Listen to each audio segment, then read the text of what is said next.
Assalamualaikum warahmatullahi wabarakatuh. Alhamdulillahi rabbil alamin wa bihi nasta'inu ala umurid dunya waddin. Ashhadu an la ilaha illallah wahdahu la syarikalah wa ashhadu anna Muhammadan abduhu wa rasuluh sallallahu alaihi wasallam la nabiyya ba'da. Allahumma salli wa sallim ala sayyidina wa habibina wa maulana Muhammadin wa ala alihi wa sahbihi ajma'in. Rabbi srahli sadari wa yassirli amri wa hlul uqadatam min lisani yafqahu qawli. Puji syukur kehadirat Allah Subhanahu wa taala atas segala limpahan rahmatnya. Salawat dan salam teruntuk junjungan kita Nabi Muhammad sallallahu alaihi wasallam. Peserta didik kelas 11 MAN 14 Jakarta yang saya banggakan, mari kita awali kegiatan PJJ kita dengan membaca basmalah. Bismillahirrahmanirrahim. Dengan harapan Allah mudahkan kita dalam menimba ilmu pengetahuan. Adapun materi akidah akhlak pada pertemuan kali ini yaitu melanjutkan pembahasan minggu lalu tentang aliran-aliran dalam ilmu kalam, di mana pada pertemuan kali ini kita akan membahas 3 aliran kalam, yaitu aliran Jabariyah, aliran Qadariyah, dan aliran Mu'tazilah. Pertama, mari kita bahas aliran Jabariyah. Aliran Jabariyah ini muncul dari sikap skeptis terhadap situasi politik pada masa pemerintahan Muawiyah bin Abi Sufyan. Corak pemerintahan dinasti Umayyah yang represif menimbulkan perasaan tidak berdaya sebagian umat Islam, yang kemudian perasaan tidak berdaya itu dirumuskan dalam bentuk pemikiran teologi yang dikenal dengan nama Jabariyah. Kata Jabariyah berasal dari kata jabara yang berarti memaksa dan mengharuskannya melakukan sesuatu.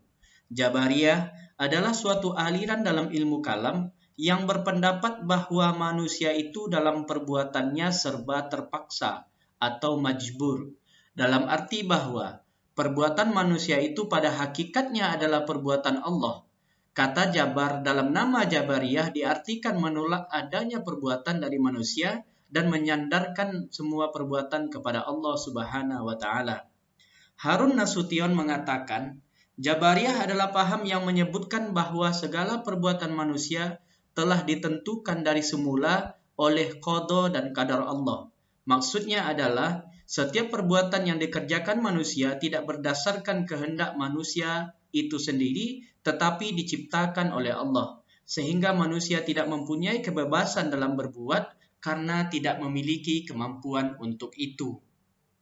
Hal ini yang mendasari pemikir Islam mengistilahkan aliran Jabariyah sebagai suatu aliran dengan konsep pemikiran di mana manusia menjadi wayang dan Tuhan sebagai dalangnya. Dalam istilah bahasa Inggris, aliran Jabariyah disebut fatalism atau predestination, yaitu paham yang menyatakan bahwa perbuatan manusia telah ditentukan oleh qada dan qadar Allah. Bibit pemikiran Jabariyah sebenarnya telah muncul sejak awal periode Islam. Namun Jabariyah sebagai pola pikir atau aliran ilmu kalam baru dikenal pada masa pemerintahan Daulah Bani Umayyah yang diprakarsai oleh Ja'ad bin Dirham dan Jaham bin Safwan. Pendapat lain mengatakan, paham Jabariyah diduga telah muncul sejak sebelum agama Islam datang ke masyarakat Arab. Faktor geografis daerah Arab yang diliputi oleh gurun pasir Sahara telah memberikan pengaruh besar dalam cara hidup dan pola pikir mereka. Di tengah bumi yang disinari terik matahari, debit air yang sangat sedikit, serta udara yang panas, ternyata tidak memberikan kesempatan untuk tumbuhnya pepohonan dan suburnya tanaman. Yang tumbuh hanyalah rumput yang kering dan beberapa pohon untuk menghadapi panasnya musim, serta keringnya udara. Dalam situasi demikian, masyarakat Arab tidak melihat jalan untuk mengubah keadaan di sekeliling mereka sesuai dengan kehidupan yang mereka inginkan. Mereka merasa lemah dalam menghadapi kesukaran-kesukaran hidup yang memaksa mereka banyak bergantung dengan alam, yang lambat laun membawa mereka kepada faham fatalism. Adapun doktrin ajaran aliran Jabariyah bisa kita lihat pada sekte-sekte Jabariyah berikut. Pertama, Jabariyah murni. Sekte ini merupakan Jabariyah awal pengikut Ja'ad bin Dirham dan Jaham bin Sofwan. Jabariyah murni menyatakan bahwa manusia itu lemah, tidak berdaya, terikat dengan kekuasaan dan kehendak Tuhan. Seluruh tindakan dan perbuatan manusia terikat oleh skenario dan kehendak Allah. Segala akibat, baik dan buruk yang diterima oleh manusia dalam perjalanan hidupnya merupakan ketentuan Allah. Meskipun demikian, manusia tetap mendapatkan pahala atau siksa karena perbuatan baik atau jahat yang mereka lakukan. Namun, pada sekte ini ada pula sebagian pengikutnya yang berpemikiran ekstrim, dengan pemikiran bahwa posisi manusia yang tidak memiliki kebebasan sendiri, tetapi terikat pada kehendak mutlak Tuhan, manusia tidak dapat dituntut untuk bertanggung jawab atas tingkah lakunya, entah itu baik ataupun buruk, sebab semuanya berasal dari Tuhan. Sekte Jabariyah yang kedua adalah Jabariyah moderat. Jabariyah moderat memiliki doktrin bahwa Allah menciptakan perbuatan manusia, akan tetapi manusia memiliki bagian atau peran dalam mewujudkan perbuatan itu.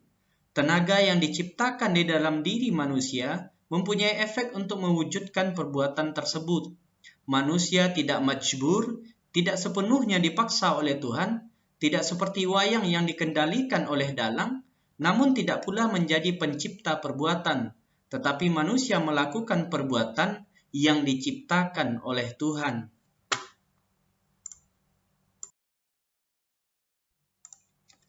Selanjutnya akan kita bahas aliran Qadariyah. Pakar teologi mengatakan bahwa aliran Qadariyah pertama kali dimunculkan oleh Ma'bad al-Juhaini sekitar tahun 70 Hijriah atau bertepatan pada tahun 689 Masehi. Aliran Qadariyah lahir sebagai respon dan kritik terhadap sikap Muawiyah bin Abi Sofyan selaku khalifah dinasti Bani Umayyah yang memanfaatkan paham teologi Jabariyah untuk mempertahankan kekuasaannya. Kehadiran paham Qadariyah merupakan bentuk perlawanan kepada pemerintahan dinasti Umayyah yang cenderung represif. Aliran Qadariyah tidak mau menerima begitu saja perlakuan khalifah dinasti Umayyah yang dianggap zalim dan kejam. Perlawanan yang mereka lakukan termotivasi oleh dalil Al-Quran, surah Ar-Ra'du ayat 11 yang artinya, sesungguhnya Allah tidak merubah keadaan suatu kaum, sehingga mereka merubah keadaan diri mereka sendiri. Qadariyah secara etimologi berasal dari bahasa Arab qadara yang bermakna kemampuan dan kekuatan. Adapun secara terminologi, Qadariyah diartikan sebagai suatu aliran yang percaya bahwa segala tindakan manusia tidak diintervensi oleh Allah. Dalam bahasa Inggris, Qadariyah dikenal dengan istilah free will and free act, bahwa manusialah yang mewujudkan perbuatan-perbuatan dengan kemauan dan tenaga mereka sendiri. Aliran Qadariyah berpendapat bahwa setiap manusia adalah pencipta segala perbuatannya. Manusia dapat berbuat sesuatu atau meninggalkan sesuatu atas kehendaknya sendiri, bukan karena terpaksa tunduk pada qada dan qadar Allah Subhanahu wa taala. Adapun doktrin ajaran aliran Qadariyah adalah, pertama, orang Islam yang melakukan dosa besar bukanlah kafir dan bukan pula mukmin, akan tetapi mereka itu fasik dan orang fasik akan kekal di dalam neraka. Yang kedua, Allah Subhanahu wa taala tidak menciptakan amal perbuatan manusia, melainkan manusialah yang menciptakannya. Oleh karenanya, manusia akan menerima balasan surga atas segala amal baiknya dan menerima balasan neraka atas segala dosanya. Yang ketiga, dalam memahami takdir, aliran Qadariyah terlalu liberal. Bahkan mereka tidak percaya bahwa takdir itu dari Allah Subhanahu wa taala. Menurut aliran Qadariyah, manusia harus bebas memilih dan menentukan nasibnya sendiri, entah itu dengan memilih perbuatan yang baik ataupun memilih perbuatan yang buruk. Jika Allah telah menentukan takdir manusia dan memaksakan berlakunya sebagaimana yang diyakini Jabariyah, maka Allah itu zalim menurut pandangan Qadariyah. Sekilas pemahaman Qadariyah ini sangat ideal dan sesuai dengan ajaran Islam. Di samping benar menurut logika, juga didasarkan pada ayat-ayat Al-Quran dan hadis yang memberikan kebebasan kepada manusia untuk memilih dan menentukan perbuatannya sendiri. Akan tetapi, jika kita mendalami ajaran Al-Quran dan hadis secara komprehensif, serta memperhatikan realitas kehidupan sehari-hari, maka akan tampak jelas bahwa paham Qadariyah yang tidak mempercayai adanya takdir mengandung berbagai kelemahan dan menyimpang dari ajaran Islam yang benar, yaitu percaya kepada qada dan qadar Allah.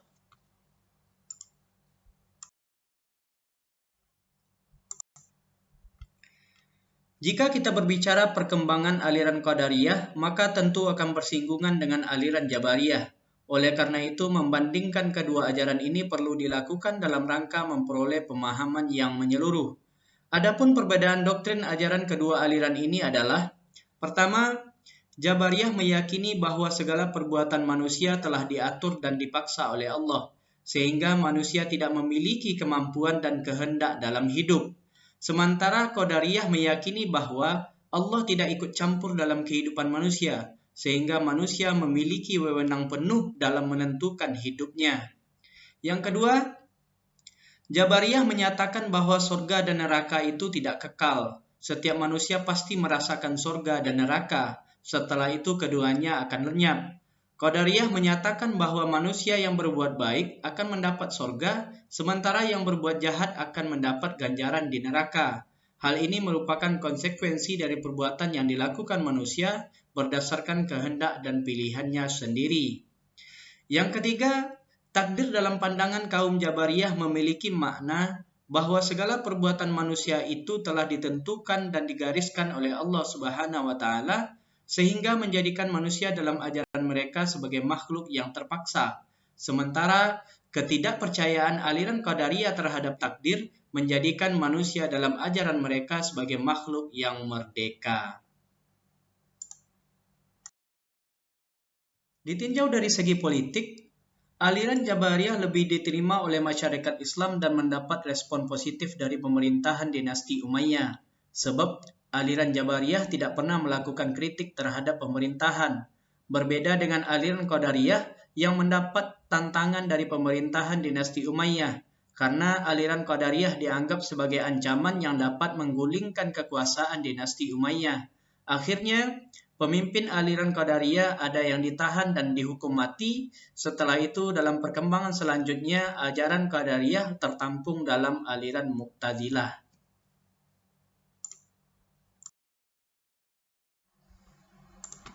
Selanjutnya kita akan bahas aliran Mu'tazilah.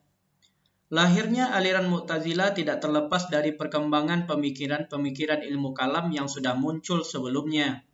Aliran Mu'tazilah lahir sebagai reaksi atas pertentangan antara aliran Khawarij dan aliran Murji'ah perihal orang Islam yang melakukan dosa besar.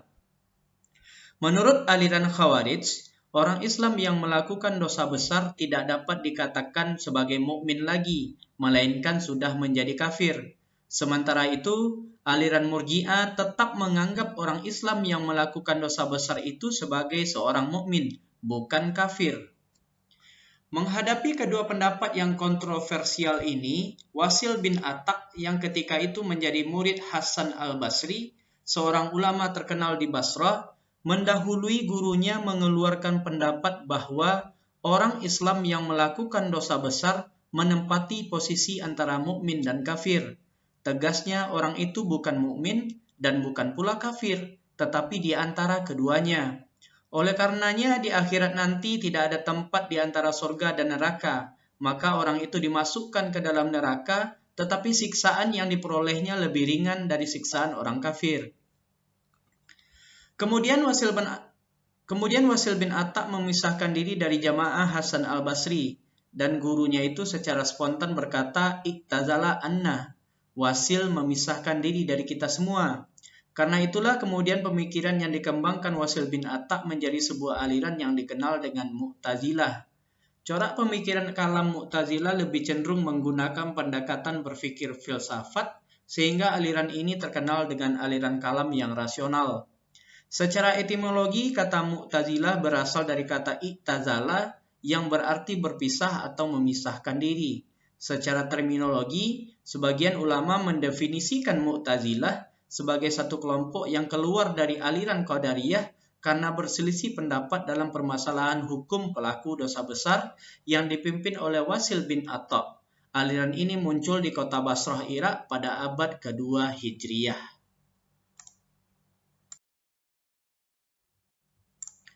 Adapun doktrin ajaran Mu'tazilah yaitu pertama, wa'ad dan wa'id atau janji dan ancaman. Allah akan memberikan balasan kepada manusia sesuai dengan apa yang mereka perbuat. Apabila berbuat baik maka akan diberikan balasan pahala, dan sebaliknya apabila berbuat buruk maka akan mendapatkan dosa dan siksa. Sebab manusia mempunyai akal untuk mempertimbangkan sesuatu sebelum berbuat, dan perbuatan manusia itu murni dari manusia itu sendiri, karena Allah tidak campur tangan dalam perbuatan manusia. Yang kedua, posisi di antara dua posisi atau al-manzilatu bainal manzilatain. Menurut pandangan Mu'tazilah, orang Islam yang melakukan dosa besar, kemudian sampai meninggal dunia belum bertaubat kepada Allah, maka tidak dihukumi kafir dan tidak pula mukmin, melainkan menjadi orang fasik. Tingkatan orang fasik berada di bawah orang mukmin dan di atas orang kafir. Ia akan dimasukkan ke dalam neraka selama-lamanya, tetapi hukumannya diringankan, nerakanya tidak sepanas neraka yang dihuni oleh orang-orang kafir. Ketiga, amar ma'ruf nahi mungkar. Menurut Mu'tazilah, pengakuan keimanan seseorang harus dibuktikan dengan perbuatan baik, di antaranya dengan cara menyuruh orang berbuat baik dan mencegahnya dari kejahatan. Meskipun pada tata pelaksanaannya menurut Mu'tazilah, jika memang diperlukan, kekerasan dapat ditempuh dalam rangka mewujudkan amar ma'ruf nahi mungkar tersebut.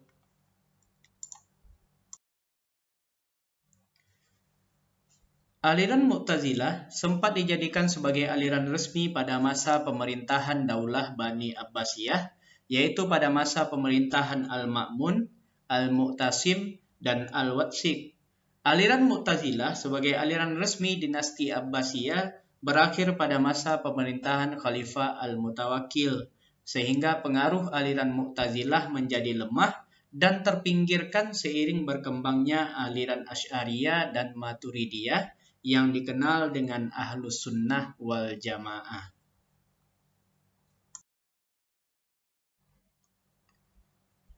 Demikian materi akidah akhlak pada pertemuan kali ini berkaitan dengan aliran-aliran ilmu kalam, di antaranya aliran Jabariyah, aliran Qadariyah, dan aliran Mu'tazilah. Mudah-mudahan dapat dipahami dengan baik. Terima kasih atas perhatian, mohon maaf atas segala kesalahan. Kita akhiri dengan membaca hamdalah. Alhamdulillahirabbil alamin. Wassalamualaikum warahmatullahi wabarakatuh.